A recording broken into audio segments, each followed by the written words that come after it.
Well, this is James Kalm, inviting you viewers back for another half-assed report. Today, we're going to go in and visit an exhibition here at Art 101 on Grand Street. And the exhibition is by Regina Bogat. And I hope we're going to be lucky and get a chance to talk to her about her involvement in the art world.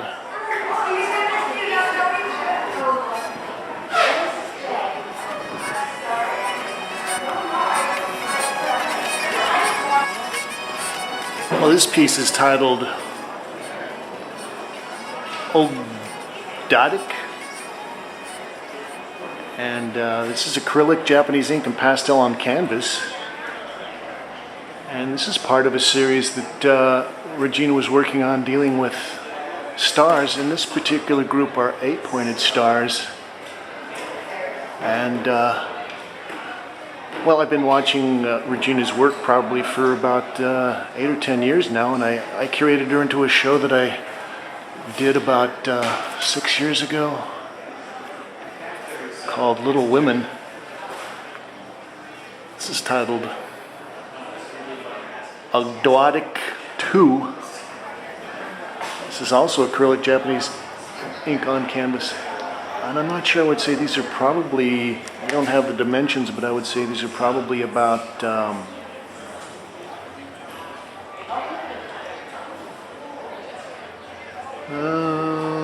54 by 48. Now, Regina has been deeply involved in the New York art scene for years. Her husband was the great painter, maybe one of the greatest painters, American painters of the 20th century, Alfred Jensen. But she also knew and was friends with people like Mark Rothko and Ad Reinhardt. This piece is titled Heptatic Number 3. And I saw this show right after, or I saw this piece right after the hanging, and I keep coming back and looking at it. It's really starting to grow on me. Now, I think one of the interesting things is that Regina is using a kind of geometrical hard-edged design, but then she's attacking it and painting it in a very loose, organic, and expressive way. And I think one of the things about Regina that I find interesting is that she's a real practitioner of kind of the essence of a type of abstract expressionism.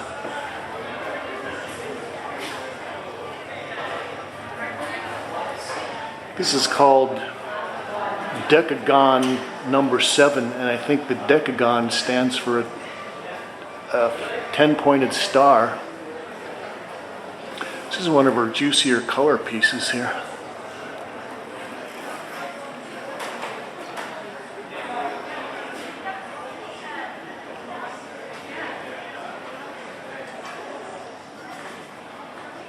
This is Heptatic number 6. And I admire the kind of the honesty and authenticity of the work. You know, she's a painter. She knows she's using canvas and paint and charcoal, and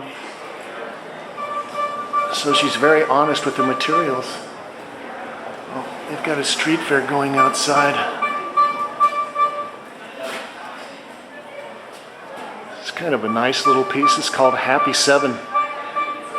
And this has got her 7 pointed stars. And I think hidden in there behind the very obvious 6 stars is the 7th star.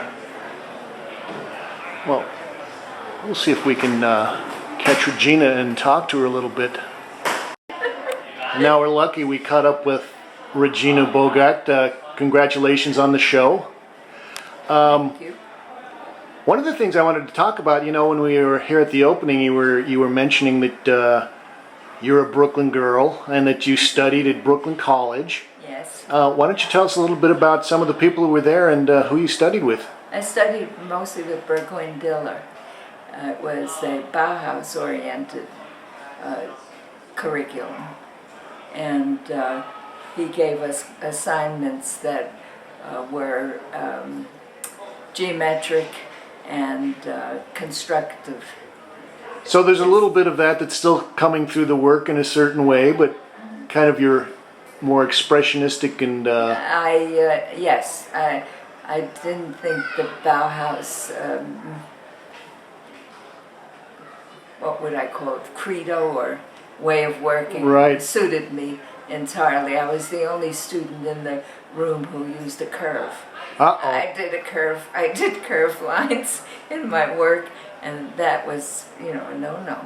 Now, was Ad Reinhardt and Mark Rothko, were they still teaching out there at that time? Yeah, they were teaching there, but I didn't study with them. And were you privy to any of the kind of the political infighting that was going on between them? Because I understand that Reinhardt actually blackballed Rothko, and yes, Rothko never got his tenure and had to leave. Right.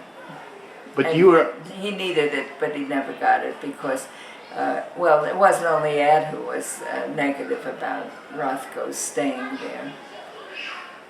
What were they upset about? What was it that sort of got them to turn against him? Were they jealous of his kind of oncoming success, or? I really don't know. You didn't want to get involved in the nasty backstabbing part of things. No, I stayed away from all of that. Even when I knew both of them well later on, I never discussed that with them. Although Rothko was still somewhat bitter about it, and he commented about it every time I mentioned Ed. Because Ed used to visit my studio, I would mention to Mark that Ed was commented on my paintings, and he would say, well, do you know what Ed did? He didn't support me in my tenure seeking, so I just dropped it. And you were saying you also had a studio that was right across the hall from Mark Rothko. I think it was in the 222 Bowery building? Yes, it was. Tell us a little bit about that. Well, he had the old basketball court, and it was huge, and it was dark. And he constructed the whole interior of the restaurant at the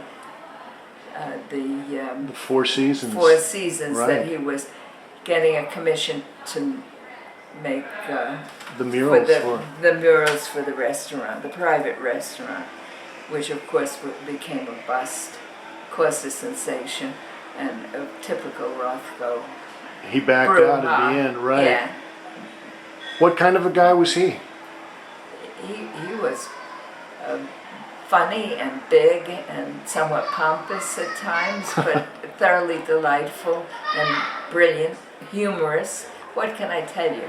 It was just, so it wasn't kind of petulant, and because I always get this kind of image of him as being kind of a tragic and... Oh no, none of that. He was in fact very sunny. And, that's nice to know.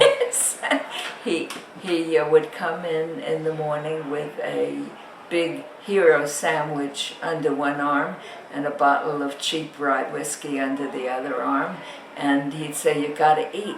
The only cure for depression was to have a large amount of food. Well, you gotta eat if you're gonna drink too. You don't want to drink on an empty stomach like that. Also, you were mentioning that you were friends with Ad Reinhardt. Would you talk a little bit about some of your interactions with him as well? Well, Ad had a wonderful studio at I think it was 734 Broadway. It overlooked Waverly. You Yes, know, looking west down Yeah. Waverly towards the park. Yes, and the light filled the studio, and you could see the black paintings which were on the walls. He hung them, and you could see them very clearly in all their modulations. They weren't black. So you could see the very fine distinctions Yes, they were between blue. the tonalities. Some were blue and dark blue. Some were dark brown. Some they were different, all of them. And the light that came in the windows scraped the not scraped, but went across the surface of the paintings and revealed them. They should never be shown in artificial light. They need daylight to be really seen. And what kind of a character was he? He was a very brilliant Oriental scholar. He also strikes me as kind of spiky. Or No, he wasn't spiky. his Well, cartoons and things that I see, I think that was are really before I knew him. witty and That was before. very pointed. Yeah, well, he did them for PM, and he was very left-wing. Yes. Yeah, and he always had a lot to say about that, but I didn't talk politics with him. What about his spirituality? You know, he was kind of involved with the Eastern religions and those kinds of things. Yes, he was. I was also wondering about, you'd said that you'd visited the Artist Club but was not a member of the club. Maybe you could tell us a little bit about some of the events or the milieu that was surrounding the Artist Club. One of the things that was fun at the Artist Club that Ed did, he had gone around the world taking photographs of post offices and formal buildings, and he was showing he had an evening where he was showing the photographs he took. I don't know what happened. He was an excellent photographer.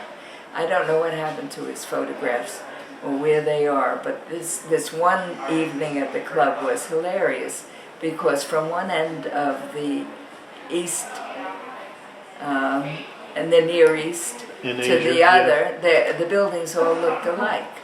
Every post office looked like every other post office. They were all kind of outposts of the government, and Yes, they were Romanesque columns and, just classical forms. well, now tell us a little bit about your own work and how you evolved. Now, did you ever study with Hans Hofmann, or did you bump into No. Hans Hofmann at all? But No. a lot of the people that you were interacting with were Hofmann students, or aware of Hofmann in the kind of the New York school. Yes, I went to see Hoffman School when I was looking around New York during my stay at Brooklyn College. I went to see if I should join a school for the summer, and I went to the 8th Street, I believe it was on 8th Street. Yes, it was 8th Street, yep. Hoffman class, and Alan Capra was his monitor. Wow. And I didn't know Alan at that time, but I knew him much later. And he introduced me to the class, and I felt it was somewhat crowded and claustrophobic. There were too many people in the room, so I didn't feel free there. I went to the Art Students League instead. Huh. Yeah. Well, I think we're going to wrap up on that note, but congratulations on the show, Thank you. and thanks for taking some time to talk to us. Thank Regina you very Bogat. much. And what was the title of the show? Stars, right? Stars, yes. Okay, well, thank you very much. This is James Kalm reporting on Regina Bogat. Stars here at Art 101, 101 Grand Street here in Williamsburg. Thank you, Kate.